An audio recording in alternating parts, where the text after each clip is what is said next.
Microlight aircraft crash did not file flight plan.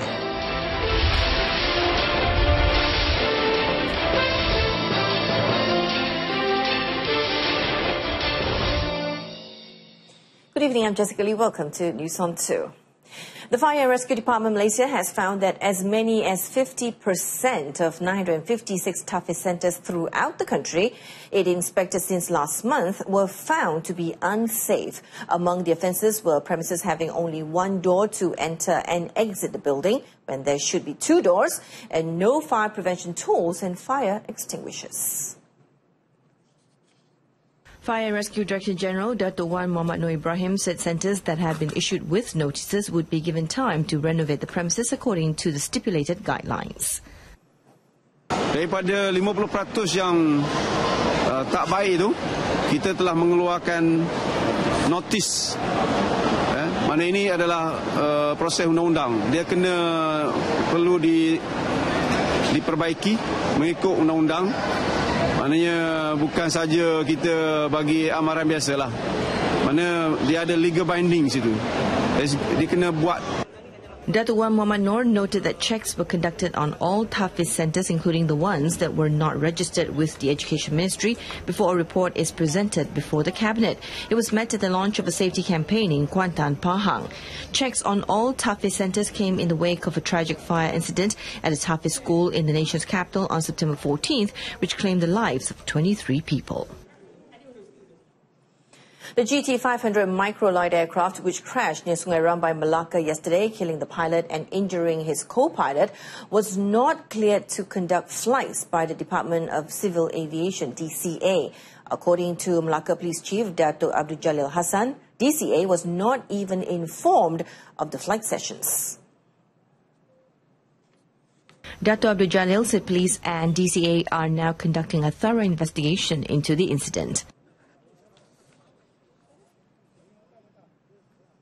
Dalam apa juga aktiviti penerbangan mereka, baik berlepasannya di batu perendam atau di mana-mana lampungan terbang yang dibenarkan. Dan di sini kita dapat tahu pihak DCA telah menjalankan siasatan kerana tiada permohonan apa-apa dalam menerbangkan pesawat ringan tersebut.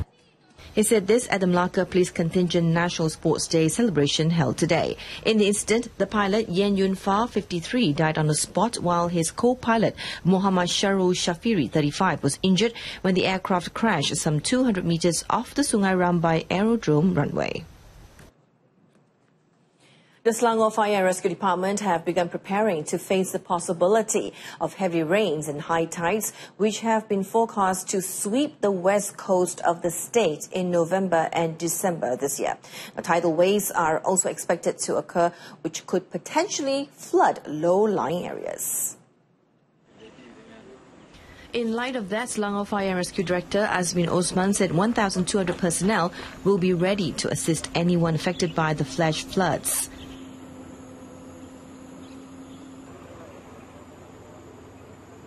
Bagi menghadapi fenomena air pasang yang berlaku, orang kata bila-bila masa, so Jabatan Bomba dan Penyelamat Malaysia Negeri Selangor selaku agensi utama dan kerja-kerja penyelamatan sentiasa berada dalam keadaan kesiapsiagaan kita untuk membantu golongan masyarakat yang menghadapi fenomena air pasang ini, iaitu dari segi penyelamatan. He added that the impact of high tides in September and October was under control as flood water only rose to 5.6 meters and no riverbanks and bunds were affected by floods. The department will now begin to monitor 17 areas in the state which were at risk of flooding, namely Klang, Kuala Langat, Sepang, Kuala Selangor and Sabak Bernam. In conjunction with the National Preparedness Month, the Labuan Fire and Rescue Department are also conducting various trainings in preparation for any flash floods that might occur.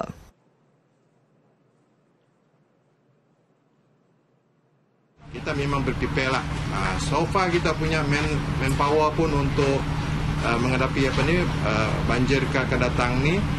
Kita dari beberapa bulan ni kan kita memang strength kita keep on jangan lebih daripada 80%. He was met on the sideline of the Disaster Management Exercise, or DMAX, at the Labuan Halal Hub building. The DMAX simulation exercise was also aimed at ensuring that all relevant agencies were on standby. The Bukit Mertajam Magistrates Court has rejected the remand application for DBI Properties Managing Director Datuk Nurul Iman A. Rahman and 3 others over an alleged housing scam. Magistrate D.N. Ningrat Nur Azhar made the rejection after hearing lawyer Faizul Muhammad Nasir's submission that the suspects had previously been remanded in a few courts. Now, Dato' Nurul Iman, aged 37, also known as Boy Iman, was detained in Bukit Indah Police Station in Ampang on October 2nd over an alleged housing scam worth 6.2 million ringgit. Dato' Nurul Iman had previously been remanded 6 times in other states, with the last remand being in Kanga Perlis. He is one of 3 suspects in a housing scam which led to some 6.2 million ringgit in losses being incurred by victims of the scheme. Police received 210 reports on the alleged housing scam committed by DBI Properties and Sharika Juta Kelulut Global Resources. In the scam being investigated, houses were offered at below market price to buyers, such as a bungalow measuring 1,650 square feet being offered for 60,000 ringgit. However, once payment was made, the construction of the premise did not take place. Kota Tinggi District Police have seized 260 cartons of contraband cigarettes worth 15,000 ringgit in a raid at Felda Pengali Timur at 7 p.m. yesterday. Kota Tinggi District Police Chief Superintendent Ashmon Baja, in a media statement, said during the raid conducted by the Kota Tinggi Criminal Investigation Department, a 35-year-old man was detained. Various brands of cigarettes from a neighbouring country were seized. The case is being investigated under Section 135 of the Customs Act.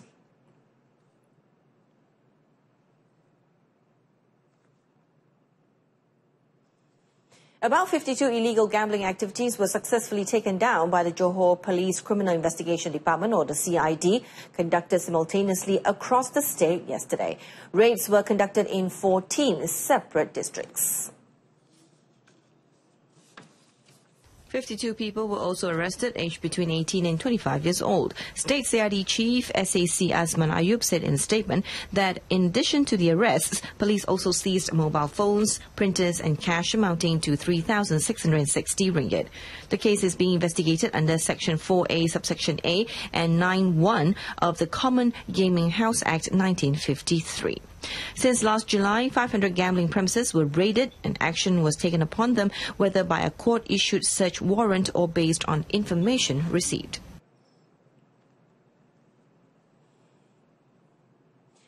A teenager was killed today when the motorcycle he was riding crashed in Kluang, Johor. The victim, Muhammad Daniel Ashraf Haslin, 17, died at the scene at kilometre 35, Jalan Teck Hua Hing at around 8 a.m.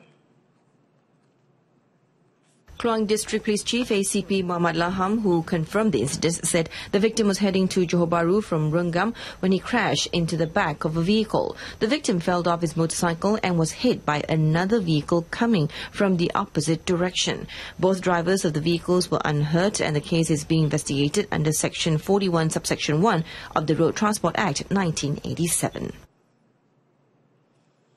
A teenager went missing in Kampung Sempadi, Lundu, after the boat he was travelling in with a friend sank yesterday. Now, according to Operations Commander from the Lundu Fire and Rescue, Pati Samsudin, during the 8 a.m. incident, the victim Muhammad Azimuddin Rajali and a friend Herman Dandan was said to have been collecting their catch of crabs at sea. Herman, meanwhile, was fortunate enough to have been rescued by a fishing boat at around 11 a.m. today, while Muhammad Azimuddin remains missing. A post-operation to detect him has begun on the cornered beach.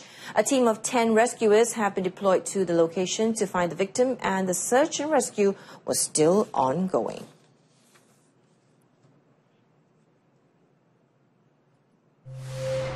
And coming up next, Entrepreneurs' Development Agenda in Budget 2018.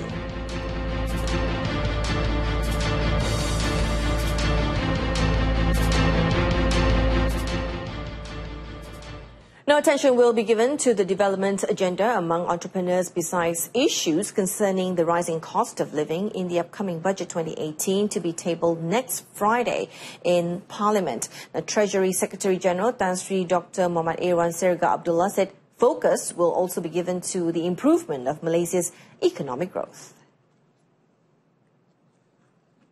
Of course, usahawan ni one of the main agenda kita akan majukan new startup companies, SMEs dan sebagainya. Jadi banyaklah tujuan akan diberi pada aspek-aspek utama. He said this after the opening ceremony of the Batra 2017 Southern Edition in Johor Bahru. Tan Sri Muhammad Irwan, however, declined to elaborate on individual and corporate tax reductions as part of measures to lower living costs. He added that Malaysia's economy is now on the right track, with a good growth and national statistics reflecting a positive economic growth. The Varsity Entrepreneurship Skills and Talents Carnival 2017, or VEST 2017, is among the best platform in producing graduates equipped with skills related to innovation and entrepreneurship. The program is a competition within varsities that saw the participation of 1,000 undergraduates from 20 educational institutes in the country. The program, launched in May this year, aimed to produce holistic graduates with high innovation entrepreneurship skills in producing new products, systems and brands. Met during the program's closing ceremony in Bangi, Domestic Trade, Cooperatives and Consumerism KPDN-KK Minister Datuk Sri Hamzah Zainuddin is confident that with various agencies under the ministry, some 200 business ideas gathered throughout the program could be expanded further. Saya yakin dengan adanya agensi-agensi saya seperti PNS, Maipo untuk mendaftarkan trademark mereka, Bank Rakyat untuk membantu dari segi keuangan, registration yang untuk berdaftar dengan perniagaan SSM, dan kalau mereka ramai nak melakukan dari segi kooperatifnya atau koperasi, boleh kita lakukan melalui Suruhanjaya Koperasi Malaysia bawah kementerian saya.